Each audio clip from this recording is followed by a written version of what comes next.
নলবাৰী এক ঐতিহ্যমণ্ডিত ঠাই প্ৰজ্ঞা নগৰী বুলি সকলোৱে জানে নলবাৰী আৰু নলবাৰীৰ নিজা স্বকীয় ঐতিহ্য আছে স্বাভিমান আছে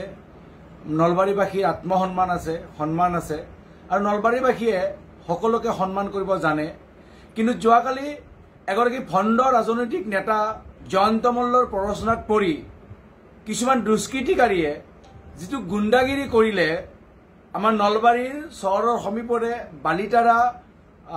আৰু মানে ভেলামাৰীৰ সেইখিনি ঠাইত যিটো গুণ্ডাগিৰি কৰিলে নলবাৰীয়া ৰাইজৰ কিছুমান দুষ্কৃতিকাৰীয়ে যেনেকৈ পাকিস্তানৰ পতাকা লৈ কলা পতাকা লৈ লোকসভাৰ বিৰোধী দলৰ উপসভাপতি গৌৰৱ গগৈ ডাঙৰীয়াক সামাজিকভাৱে অপদস্থ কৰাৰ মানে অপপ্ৰয়াস কৰি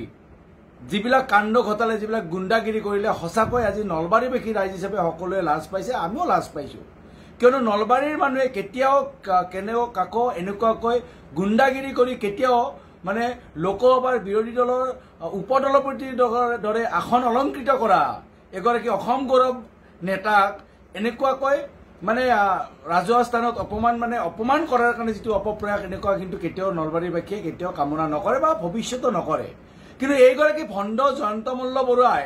এইগৰাকী ভণ্ড ৰাজনীতিক নেতা জয়ন্ত মল্ল বৰুৱা ডাঙৰীয়াই আচলতে নলবাৰীৰ যি স্বাভিমান নলবাৰীৰ যি আত্মসন্মান নলবাৰীৰ যি বৈশিষ্ট্য আছে এই সকলোবোৰক তেওঁ আৰম্ভৰ পৰা কালিমা সানি আহিছে এই জয়ন্ত মল্ল বৰুৱাই আৰম্ভণিতে হৰি মন্দিৰতো এনেকুৱাকৈ গুণ্ডা কিছুমান তেওঁৰ পোহনীয়া ফেৰণীয়া গুণ্ডাৰ লৈ তেওঁ নলবাৰী হৰি মন্দিৰতো মানে এটা গুণ্ডাগিৰি কৰিছিল যিটোৱে হৰি মন্দিৰৰ মানে ঐতিহ্যত লাঘৱ কৰিছিল আৰু কালি যিগৰাকী নেতা অসমৰ পৰাই গৈ লোকসভাৰ বিৰোধী দলৰ উপসভাপতিৰ দৰে এখন অলংকৃত কৰি আছে সেইগৰাকী ব্যক্তিক পাকিস্তানৰ এজেণ্ট বয় বা পাকিস্তানী বুলি কয় যিবিলাক মানে ৰাজহুৱাভাৱে অপদস্থ কৰাৰ কাৰণে যিটো গুণ্ডাগিৰি কৰিলে সেয়া কিন্তু আচলতে হ'ব নালাগিছিল আৰু এইটো অসমৰ নলবাৰীৰ ৰাইজে কিন্তু কেতিয়াও গ্ৰহণ নকৰে মই জয়ন্ত মল্ল বৰুৱা ডাঙৰীয়াক ক'ব বিচাৰো যে আপুনি যিমানে গুণ্ডাগিৰি নকৰক কিয় আপুনি নলবাৰীৰ সমাজ জীৱনত নলবাৰীৰ আত্মসন্মানত আপুনি আঘাত আনিছে কালি গৌৰৱ গগৈক অপমান কৰিব বিচাৰি আপুনি আপোনাৰ এই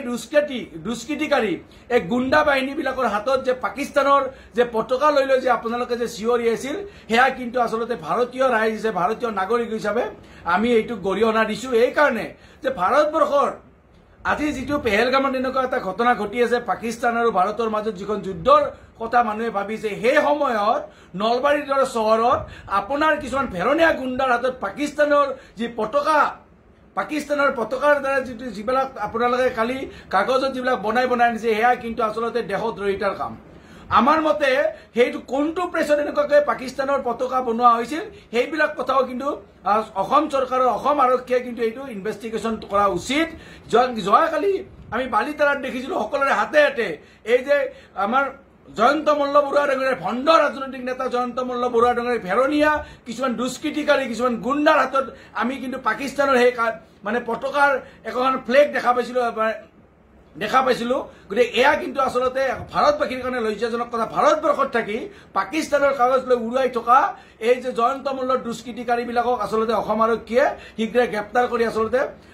উচিত শাস্তি দিব লাগিছিলে কিন্তু এতিয়ালৈকে দিয়া নাই মই কিন্তু জয়ন্ত মল্ল ডাঙৰীয়াক কৈছো যে মাত্ৰ 12টা মাহ আছে আপোনাৰ গুণ্ডাগিৰি যিমান কৰিবলগীয়া আছে কৰি থাকক কোনো কংগ্ৰেছ নেতা বা কোনো কংগ্ৰেছ কৰ্মীয়ে কিন্তু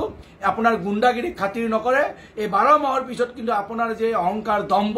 আপুনি যিমান এইবিলাক মুখ বেকা কৰি ৰাইজক উপহাস কৰি কালি যেনেকৈ নলবাৰী ৰাইজক যে সমগ্ৰ অসমৰ আগত আপুনি লজ্জানত কৰিলে ইয়াৰ কিন্তু পৰিণাম আপুনি ভুগিব মাত্ৰ 12টা মাহ আছে 12টা মাহৰ পিছত কিন্তু আপোনাক নলবাৰীৰ এই আসনৰ পৰা ৰাইজে কিন্তু দলিয়াই পেলাব কিয়নো আপুনি বাৰে বাৰে আপুনি নলবাৰীৰ ঐতিহ্যক নলবাৰীৰ আত্মসন্মানক আপুনি আঘাত আনিছে নলবাৰীৰ পবিত্ৰ হৰি মন্দিৰত কালিমা সানিছিলে এইবাৰ নলবাৰীৰ সমাজ জীৱনত আপুনি কালিমা সানিবৰ কাৰণে আপুনি অসমৰ এগৰাকী বলিষ্ঠ নেতা ভাৰতবৰ্ষৰ এগৰাকী বলিষ্ঠ নেতা লোকসভাৰ বিৰোধী দলৰ দলপতি গৌৰৱ গগৈ ডাঙৰীয়াক অপমান কৰিব গৈ আপুনি সমগ্ৰ নলবাৰীবাসীক সমগ্ৰ অসমৰ আগত আপুনি লজ্জানত কৰিছে সমগ্ৰ দেশৰ আগত লজ্জানত কৰিছে সেইকাৰণে জয়ন্ত মল্ল বৰুৱা ডাঙৰীয়া আপুনি এতিয়া সময় থাকোঁতে আপুনি অলপ ঠিক হৈ লওক নহলে কিন্তু 12 মাহৰ পিছত কিন্তু আপোনাৰ ঠাই কিন্তু ইয়াত নাথাকিব আপুনি নলবাৰী সমাজ জীৱনক যেটো অপমান কৰিলে এই অপমানৰ কিন্তু আপোনাক প্ৰত্যুত্তৰ কিন্তু দিয়া হ'ব